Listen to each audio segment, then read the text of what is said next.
Saint Martin de Porres, remembered 3rd of November. St. Martin was born in Peru in the 1500s, the illegitimate son of Don Juan de Porres de la Pena, a Spanish noble, and Ana Velacruz, a freed slave of mixed African and South American descent. His father abandoned the family shortly after the birth of his sister, their mother supporting them by taking in local laundry.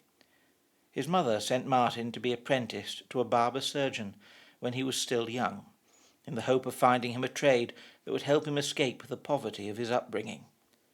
Whilst a child apprentice, it was noted that he would spend much of his evenings in prayer, a habit that increased as he grew older.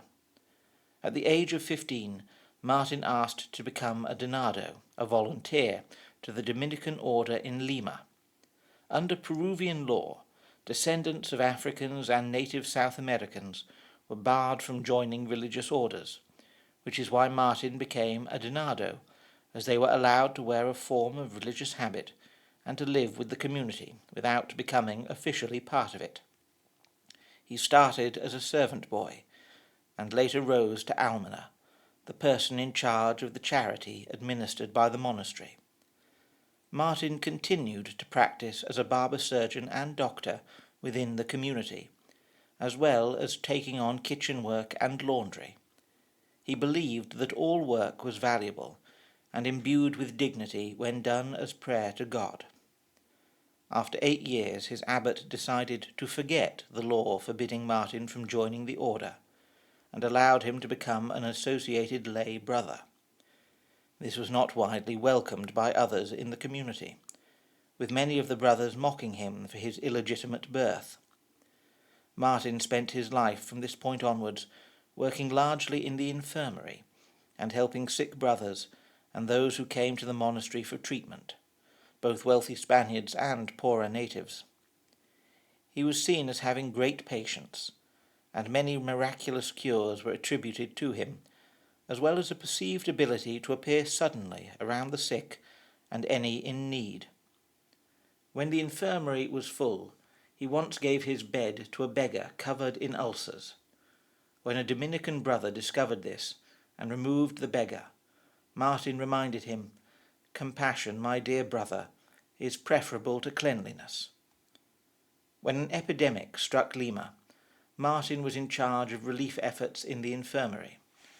When 60 members of the order became sick, most of them novices kept in a distant and locked part of the buildings, Martin was said to go to treat them, reaching them with ease despite locked doors. He took in the sick at the infirmary until his superior, worried by the threat to the health of the brothers and the whole order, forbade this, whereupon his sister offered her own home as a hospital in place of the monastery. Coming across a bleeding native who had been attacked and stabbed in the streets of Lima, Martin took him to the monastery to treat him before he could be taken to his sister's house. On hearing of this, his superior reprimanded Martin for disobeying his orders. Martin apologized and replied, "Forgive my error, and please instruct me, for I did not know that the precept of obedience took precedence over that of charity." After this, he was allowed to do as he saw fit in his role of infirmarium. As an additional act of austerity, Martin did not eat meat. He also ministered to the newly arrived slaves in Lima. He was remarked on for his kindness not only to people, but to animals as well.